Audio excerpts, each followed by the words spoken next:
Hello, and thank you for tuning in. You are most welcome to join us wherever you are. My name's Stuart Reed, and this is ZeroDaysCyber.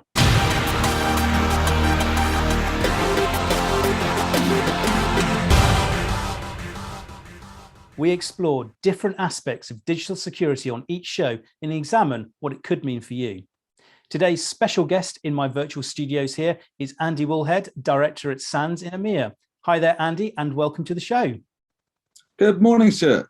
Thanks for having me on. You're very welcome. Glad you could make it. Now, before getting started, I would like to ask you our unrelated icebreaker question. Now, this one was kindly submitted by Kerry, so big shout out to you, Kerry. And the question is this: if you could go back in time to March 2020 and give your past self a top tip, what would it be?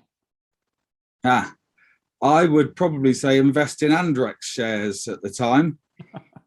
I think we would have all made a bit of a killing as that strange phenomenon developed over those early days of COVID. But no, I think if I take a step back 18 months, what an opportunity actually it's been to re-engage with our families. We're all so busy at the moment, and it's been such a strange time. But we have as a family, I think, have done some really great things, back to basics, out for walking, board games, sea swimming, and it's been a real strain, I think, for a lot of people, and it's affected people in different ways. But I sort of count my lucky stars that my family and friends are all still fit and healthy.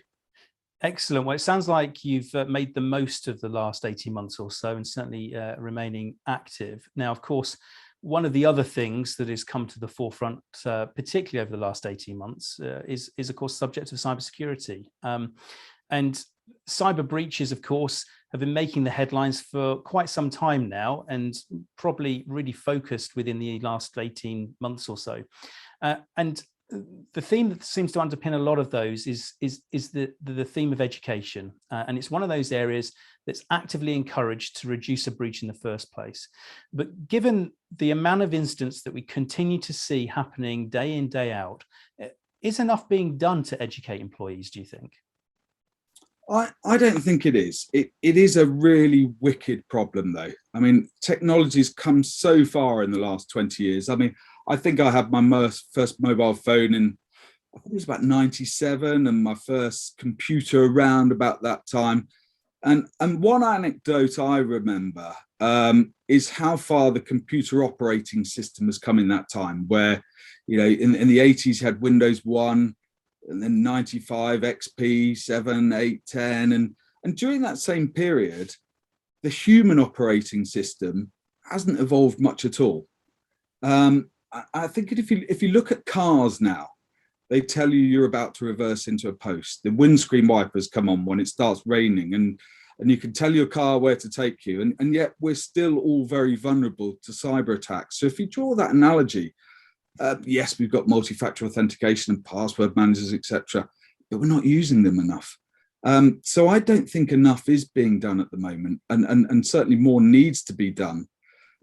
But we need technology to make it easy for us and to motivate us to get that. We don't need to understand the detail, but we do need to understand the implications for us personally and for us at work.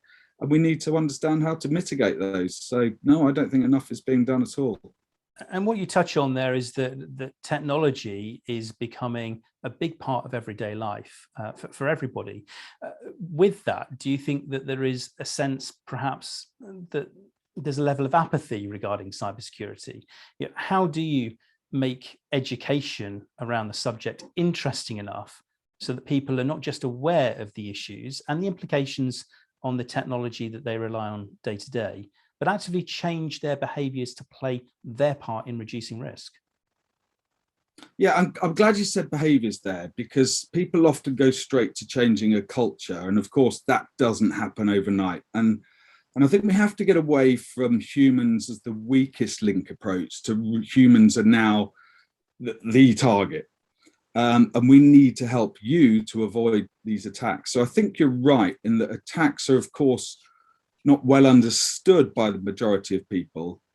And so their approach ends up being, well, I don't really understand.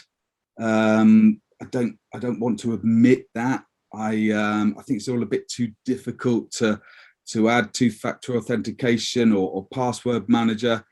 And awareness is one thing. You know, we're all aware that of a 30-mile-an-hour zone, but we still break it, don't we? Don't we? Some do, maybe. I'll let the audience decide for themselves on that one. But I think people learn in different ways, and you have to have those motivations for learning. You might learn by reading, by listening, by watching, by doing, and of course you have to understand what those motivations are for yourself, or those that are attempting to educate you. I mean, what you're describing there is something that's really quite complex and multi-layered. And you know, if you break it down into the different processes, different procedures, and of course the technology elements that all play a pretty significant part in reducing cyber risk, how do you make sure that the education piece supports that, remains relevant and stays up to date with all those changing areas? So I think you've unpicked my argument that process and technology should look after us. You know, I mentioned not so long ago that DDoS attacks and organised crime and state-sponsored activities would just throw out a virus, and it was fairly random, and it wasn't as monetarised as it is now. But we've now got highly organised cybercrime that's professionalized, and nobody should ever feel foolish or embarrassed, because these attacks are becoming more and more focused and certainly more effective. I was at a rugby club dinner and talking to the guest of honor not so long ago, and he was explaining to me one of the most focused and credible social engineering attacks I've ever come across. His phone rang with his bank's phone number on it. Highly credible, a very elite bank, join the dots there. And they asked him to transfer X many thousands for one of his accounts to another account, which seemed credible. And then they slowly started subtly probing security questions, and this went on for a few days. But given his background in the financial sector, the alarm bells started ringing. But the way he described it, I challenge the majority of us not to have fallen for that one, and good for him for spotting it. So yes, I think technology and processes play a part, but we have to have that third element of people, and all three need to be in sync, I believe. You know, you look at driverless cars and automation, they've taken people out of the loop to a degree, but as long as we have human influence over some of that decision-making process, then humans have to be in the loop for a long time to come. And for me, I'd say, you know, this is somebody who's worked in training for the majority of my career, and now work for SANS, that people are the most important asset of an organization, full stop.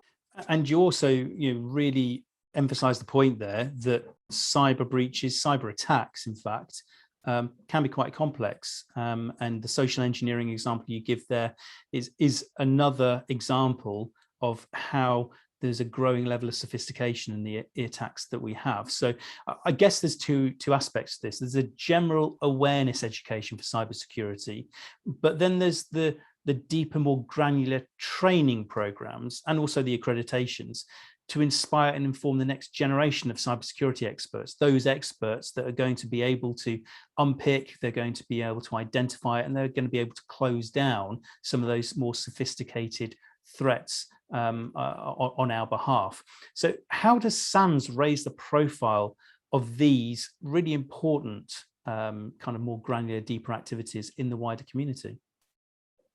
So I think the program that we're most proud of here at SANS is where we worked with DCMS to run the National Schools Program, Cyber Discovery, which we've delivered over the last few years, and had tens of thousands of teenagers come through it, and who have have just amazed us with their talent. You know, getting through to the elite program and then following them on through their careers, it is quite spectacular. And I don't think we need to be disheartened about this skills gap. There are plenty of talent. There's plenty of talent out there to find their dream job. As I mentioned earlier, we all learn in different ways, but actually, I think most of us will benefit hugely from doing and practicing.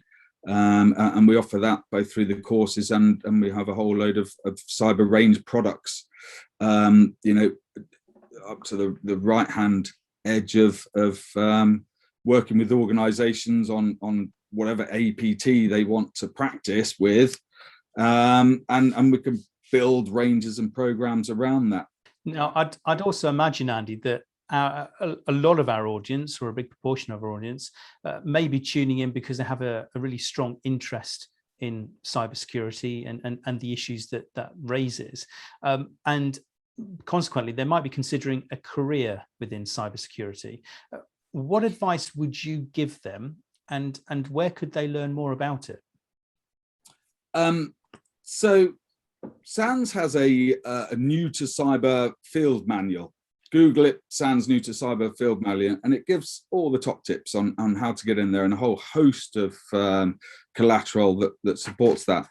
And I think, firstly, get out there and search for that free content. There is so much online. My son's sort of looking down this career path at the moment, and there's a huge amount. And actually, you got to look for the wood through the trees. But SANS also has a whole bunch of free summits that run throughout the year, over 2 days, with some great speakers on there. But I'd say build your skills first and foremost, and use the free resources out there to achieve that. I think it's also useful to find a mentor and somebody in the industry who can actually paint the picture of what the job is and what the career progress might look like and where they might be in a few years' time, and remuneration and pay and working conditions. And, you know, if you're in a SOC and it's 24/7, are you going to be on a shift system? Oh, I never knew that. So there's also a huge community out there. Engage with that community. You know, there's a whole load of different communities that, you know, you can tap into on Twitter or LinkedIn, and get a huge amount of information from there. Excellent. Well, I think what you touch on there again is the importance of the blend of both that practical and theoretical piece as well. So thank you very much for your insights on there, Andy. It's been great to have you on the show today. Really appreciate your time on 0 Days Cyber, and thank you very much again for joining us. And so with that, we close this episode of 0 Days Cyber. Thank you at home, of course, for tuning in. If you like what you saw, please do join us again. And of course, tell your family, friends, and colleagues. Also, if you want to ask Andy any questions, give us feedback, or suggest an icebreaker question, please do find all the information at 0days_cyber or 0dayscyber.net. Thanks for being with us, and see you again soon.